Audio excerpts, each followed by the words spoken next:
Кинокамерасыз фильмді қалай түсіруге болады? Шу жолағы. Бұл 28 минуттық тек суреттерден жасалған фильм. À Orly, le dimanche, les parents mènent leurs enfants voir les avions à Partance.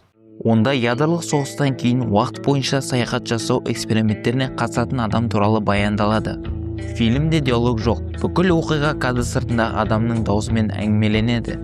Туындыда кинокамераға түсірілген бір ғана 7 секундық сахна бар.